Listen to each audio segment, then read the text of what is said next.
YSRCP party నాయకులకి అలాగే కార్యకర్తలకి కళ్యాణదుర్గం ప్రజలందరికీ కూడా మీడియా మిత్రుల ద్వారా నమస్కారాలు తెలియజేస్తున్నాను.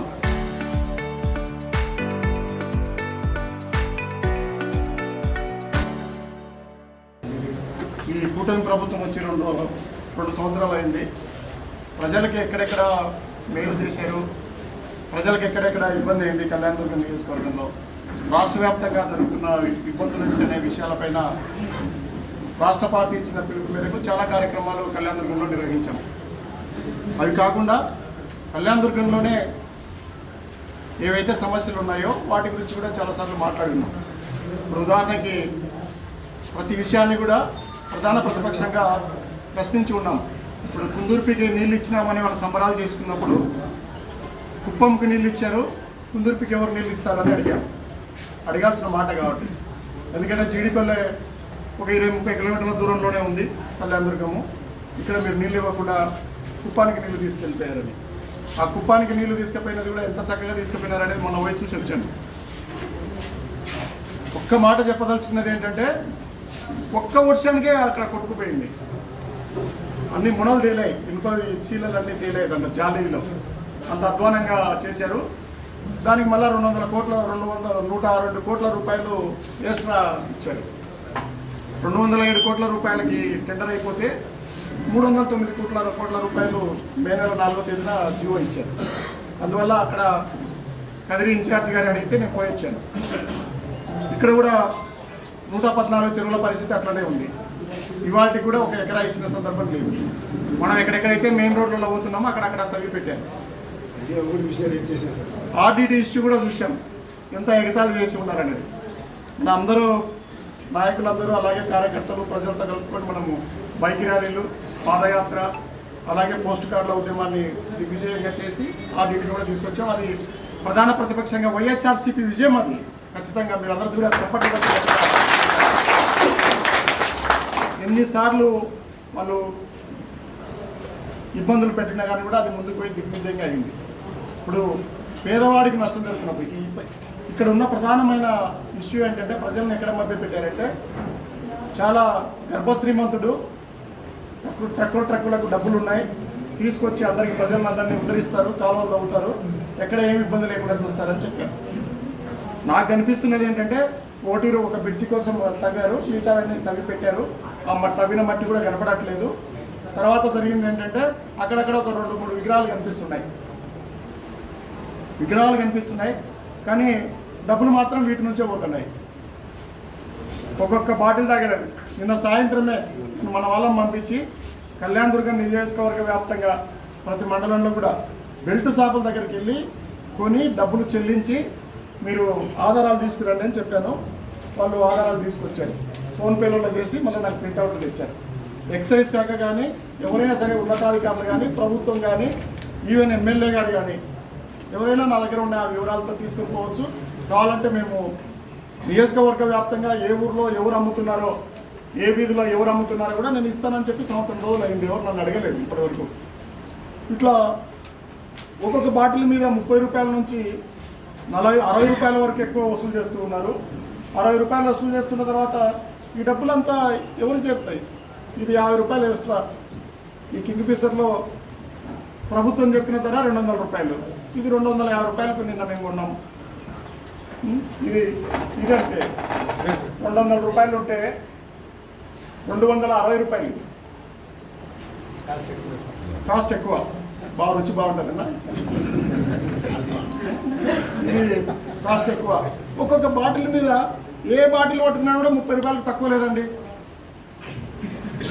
మరి ఏం సొంత డబ్బులతో ఉన్నది? ప్రజల సొంత డబ్బులతో నేను పోషిస్తున్నారు వీళ్ళు. నువ్వు పెట్టిన ఖర్చు ఏం పెట్టావా కానీ ఎలక్షన్ల ఖర్చు ఎప్పుడో వెళ్ళిపోయింది దీనితో. అందువల్ల ఇప్పటికైనా ఇవి అరకట్టండి. పేదవాడికి మీరు ఒక మీటింగ్ పెట్టి మేము ప్రభుత్వం నిర్ణయించిన ధరలకే ఇస్తున్నామని మీరు చెప్తారని నేను ఆశిస్తున్నాను. ఇప్పటికైనా ప్రభుత్వం ధర తప్ప ఆయన తప్పు చెప్తున్నాడు ప్రతిపక్ష నాయకుడు రంగయ్య. మేము ప్రభుత్వ ధరలకే ఇస్తాము అని ఎవరైనా తెలుగుదేశం పార్టీ నాయకుడు ఏ ఊర్లో అయినా కానీ కూడా వచ్చి ప్రకటిస్తే నేను సంతోషపడతాను. ఒకవేళ నాకు నెంబర్ ఇస్తే ఆయనకు థ్యాంక్స్ కూడా చెప్తాను. లేదు మేము ఇట్లాగే బతుకుతాము, ప్రజల చెమటను దోచుకుంటాము, సొమ్మును దోచుకుంటాము. ఎవరెవరో పాపం మొన్న ఎండలకు తిరుగుతుంటే నేను చూశాను. ఆ టమోటా నాటుతున్నప్పుడు పొలాల్లో ఆ ఎరువులు వేసుకుంటూ విత్తనాలు అడుగుంటూ 50 డిగ్రీ 45 46 డిగ్రీల ఉష్ణోగ్రతలో పనులు చేసుకుంటూ మళ్ళీ రాత్రి ఆ శ్రమను మర్చిపోవడానికి వాళ్ళ భాషలోనే చెప్పాలంటే తెలుగుదేశం వాళ్ళ భాషలో మద్యపాన ప్రియులు ఏదో సేద తిరుగుతున్నారు. కానీ ఇంత డబ్బు ఎవరు అడుగుతారు ప్రతిపక్షంగా? అందుకే నేను అడుగుతున్నా. ఇదేమి విచిత్రమో కానీ నిన్న కూడా వచ్చి ఉంటుంది పేపర్లో, ఆ లాటరీలో అన్ని కళ్యాణ్ వాళ్ళకే దొరికినాయంట, కళ్యాణ్ బార్ వాళ్ళకే వచ్చినాయంట, అన్నీ వాళ్ళే చేస్తున్నారు. ఇవి కాకుండా ఇంకా ఏమైనా బ్రాండ్స్ వచ్చి వేరే కొత్త కొత్తవి, ఇవి మ్యాజిక్ బ్రాండ్, మ్యాజిక్ మూమెంట్స్ ఉంటాయి. ఇది బాలయ్య బ్రాండ్, ఇది మ్యాన్షన్ హౌస్, అది పేరు మారింది. దీని మీదనే అడ్వర్టైజ్మెంట్ ఉంటాయి కళ్యాణ్ బార్లు అవన్నీ. అందుకే అన్నా ఆయన ఏమి ఇది చేయాలని కాదు. వాళ్ళు పేదవాళ్ళు ఎక్కడి నుంచి తెచ్చి సంపాదిస్తారు. ఇది కూడా అంతే, 240 రూపాయలు ప్రింట్ చేసింది, 200 రూపాయలు. ఇది మేము కొన్న తర్వాత మేము ప్రింట్ చేసి పెడుతున్నాము ఇంత కొన్నాము అని. ఈ ధరలన్నీ కూడా ఏ బాబు తగ్గిస్తాడో తగ్గించండి. అన్యాయం. మీరు రైతులకు పంటను పండిస్తున్నారు కదా, గిట్టుబాటు ధర ప్రకటించారు కదా, దాని మీద మీరు ఏదైనా పెంచి రైతుకి ఇవ్వండి, సంతోషపడతారు. ఒకవేళ అది చేత కాకపోతే ఏ ధరకు పండించి మీరు ప్రకటించి ఉన్నారో ఆ ధర ఇవ్వండి. ఏదైతే వడ్లకి ఏం ధర ప్రకటించినారో ఆ ధర ఇవ్వండి, మొక్కజొన్నకి ఏం ధర, కందులకు ఏ ధర మీరు ప్రకటించున్నారో ఆ ధర ఇవ్వండి. మీరు మద్దతు ధర ప్రకటించిన ధర దానికంటే తక్కువకేమో రైతుకు ఇవ్వాల్సిన చోటేమో తక్కువకు తీసుకుంటున్నారు. రైతు కూలీలు వినియోగంలోకి తీసుకుంటున్న దాని మీదేమో మీరు ఎక్కువ ధరకు తీస్తున్నారు. ఇదేం పాలన? అందువల్ల ఇవన్నీ నేను ఒక పనిగా కట్టుకొని రాష్ట్ర వ్యాప్తంగా ప్రజలకు కళ్యాణదుర్గంలో ఏం జరుగుతుందో తెలియజేస్తున్నాను. అందరూ అలవాటు పడిపోయినామంటే నేను అలవాటు పడలే, నేను ప్రశ్నిస్తూనే ఉంటాను. నా పని ఇదే. మీరు ఎక్కడ అన్యాయం చేసినా మళ్ళీ చెప్తున్నాను, ఎక్కడ అవినీతి చేసినా, ఎక్కడ అన్యాయం చేసినా నేను అడ్డుకుంటాను. మీరు ఎక్కడ అభివృద్ధి చేసినా నేను అడ్డుకోను. అది మీ పని చేయండి, మంచిదే. మేము మీ అభివృద్ధికి ఎక్కడ అడ్డురాం. మీరు ఏదైనా అభివృద్ధి చేస్తూ ఉంటే, అన్యాయం చేస్తుంటే మాత్రం అడ్డుకుంటాం. బయట అన్ని డిస్ప్లే చేసినప్పుడు నూతిమడి కూడా వస్తానే చేస్తామని చెప్పారు, నూతిమడి గురించి అది అట్లనే ఉంది. పోయొచ్చాము. రైతులకు సంబంధించి 114 చెరువులకు ఒక్క రైతుకు కూడా 1 ఎకరాకు కూడా డబ్బులు ఇచ్చిన సందర్భం లేదు. పెన్షన్లకు సంబంధించి ఎక్కడో పెన్షన్ వస్తున్న ముసలాడు చనిపోతే ముసలామికి ఇస్తున్నారు, కానీ కొత్తగా పెన్షన్ ఇచ్చిన సందర్భం లేదు. ఇంకా అన్ని పరిస్థితులు అవే. మీ బస్సులు కావచ్చు, మీ గ్యాసులు కావచ్చు, అన్నీ అవే పరిస్థితి. ఇక్కడైతే కళ్యాణదుర్గంలో అయితే పరిస్థితి దారుణంగా ఉంది. ఇప్పటికే కోట్ల రూపాయలు, లక్షల రూపాయలు కాదు, కోట్ల రూపాయలు ఈ మద్యం మీదనే దోచుకున్నారు. ఇది కాకుండా ఇసుక మీద ఎక్కడైనా దొరకట్లేదు అంటారు, ఊరికి నాకేసినారు. నదులన్నీ కూడా దేవరకొండకు కూడా తూట్లు పెట్టారు. రాళ్ళు, ఇసుక, మట్టి ఏది కొనియట్లేదు. రీసెంట్గా కూడా ఇక్కడే కూర్చొని మాట్లాడాము, అక్కడ మట్టి తవ్వినారు, అది కనపడట్లేదు ఏమైందని. మళ్ళా సర్దుకున్నారు. ఇక ఎందుకంటే మట్టి కూడా అమ్మేస్తున్నారు, మట్టి కూడా కనపడట్లేదు. అందువల్ల ఇవన్నీ చాలా ముఖ్యమైన అంశాలు. రాబోయే రోజులు చాలా ముఖ్యమైనవి. మనము ఇంత అవినీతికి, నీతి లేకుండా నడుపుతున్న ప్రభుత్వాన్ని దీన్నే చూస్తున్నాము. చంద్రబాబు నాయుడు స్వయంగా చెప్పినాడు, నేను సరసమైన ధరలకు ఇస్తామని. సరసమైన ధరలకు ఇవ్వట్లేదు చంద్రబాబు నాయుడు గారు. మీరు మీ సురేంద్రబాబు గారు ప్రియమైన ధరలకు అమ్ముతున్నారు. వీటిని ప్రియమంటారు కదా, ప్రియమైతున్నాయి. ఇవి నేను మాట్లాడుతున్నది కేవలం వైసీపీ తాగే వాళ్ళ కోసం కాదు, తెలుగుదేశంలో తాగే వాళ్ళ కోసం కూడా మాట్లాడుతున్నాను. ధరలు మాకొక్కరు కాదు, వాళ్ళకు కూడా వర్తిస్తుంది.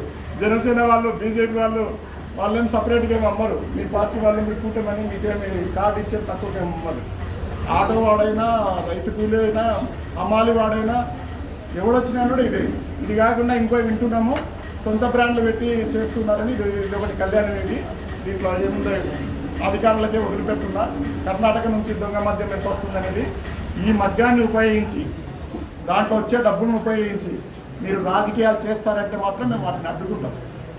మీరు మమ్మల్ని దాంట్లో వచ్చే డబ్బులను విచ్చలవిడిగా ఉపయోగించి బాటిల్స్ పెట్టి మమ్మల్ని ప్రలోభ పెడతారంటే మేము చాలా నీతిగా సింహాల్లాగా నిలబడి మిమ్మల్ని మీ కథ చూస్తామని నేను తెలియజేస్తున్నా. ఇవన్నీ నేను వినడమే కానీ ఒకసారి చూశాను వీటినన్నింటినీ. ఇంతసేపు నేను ఇంతవరకు ఏమనుకున్నానంటే, నేను చాలా మీటింగ్లో కూడా, ప్రెస్ మీట్లో కూడా 10 రూపాయల నుంచి 20 రూపాయలు చెప్తున్నా. ఈరోజు నా మాట మార్చుకోవాలి. మినిమం 30 రూపాయల నుంచి 60 రూపాయలు ఉంది ధర. రూపాయల నుంచి 60 రూపాయల ధర ఉందంటే ఎక్కువ ధర అమ్ముతున్నారంటే ఎంత అన్యాయమైన పరిస్థితి ఇది, ఎంత అన్యాయమైన పరిస్థితి. ఇది ఇంకా మళ్ళీ దీని మీద లేదు, అక్కడే మనం కొనుక్కొచ్చింది, అక్కడే కొనుక్కొచ్చినాం. ఎక్కడెక్కడ కొనుక్కొచ్చినామో చూపిస్తున్నాను కదా. బెల్ట్ ముఖ్యమంత్రి గారు మాత్రం ఏదైనా గుర్తొస్తే బెల్ట్ షాప్ ఎవడన్నా పెడితే తోలు తీస్తా అంటాడు. ఎక్కడ తోలు తీస్తాడు? వాళ్ళే పెడుతున్నారు. వాళ్ళకి తెలిసి జరుగుతుందా, తెలియక జరుగుతుందా? ఎమ్మెల్యే గారు మరి అంత మంచివారైతే ఆయనకు తెలిసి జరుగుతుందా, తెలియక జరుగుతుందా? ఎందుకు అరికట్టలేకపోతున్నాడు? చేత కావట్లేదా? మరి అంత పెద్ద కంపెనీ నడిపేటోడికి ఒక చిన్న నియోజకవర్గంలో ఒక 5 మండలాలు ఉన్న దాంట్లో బెల్ట్ షాప్ను ఎందుకు కంట్రోల్ చేయలేకపోతున్నాడో నాకు అర్థం కావట్లేదు. నువ్వు కంట్రోల్ అన్నా చేయాలి ఎమ్మెల్యే గారు, లేదా నాకు బాగా ఉందని ఒప్పుకోవాలి. నువ్వు మౌనంగా ఉన్నావంటే నీకు బాగా ఉందని మేము అందరం ఒప్పుకుంటున్నాం. గట్టిగా సపోర్ట్లు వచ్చి చెప్తాం. దీని మీద రేపు ఎల్లుండిలో ఏ తెలుగుదేశం నాయకుడు వచ్చి మాట్లాడినా నాకేం అభ్యంతరం లేదు. మేము రెడీగానే ఉన్నాము. మా వాళ్ళు మాట్లాడతారు, చూసుకుంటారు. మీకు ఏదైనా కావాలంటే వివరాలు ఉన్నాయి, చూసుకోవచ్చు. ఏ ఊర్లో అయినా సరే, ఏ మండలంలో అయినా సరే, ఇంకా గట్టిగా ఇస్తే రాష్ట్రంలో ఏ అసెంబ్లీలో అయినా పర్వాలేదని చెప్పిన నేను. మీరు అమ్మట్లేదు మా అసెంబ్లీలో అని చెప్తే నేను నిరూపిస్తానని చెప్పినాను. ఇంతకంటే చెప్పేది ఏముంటుంది? ఇది ప్రజాస్వామ్య దేశం. మేము ప్రతిపక్షంలో ఉన్నాం, మేము అడగాలి, మేము అడుగుతూనే ఉంటాం, మేము ప్రశ్నిస్తూనే ఉంటాం మీరు దారికి వచ్చేంత వరకు. మిగతాది ఏదైనా అంటే ప్రజలు బుద్ధి చెప్తారు మీకు, అంతే కదా. జై జగన్.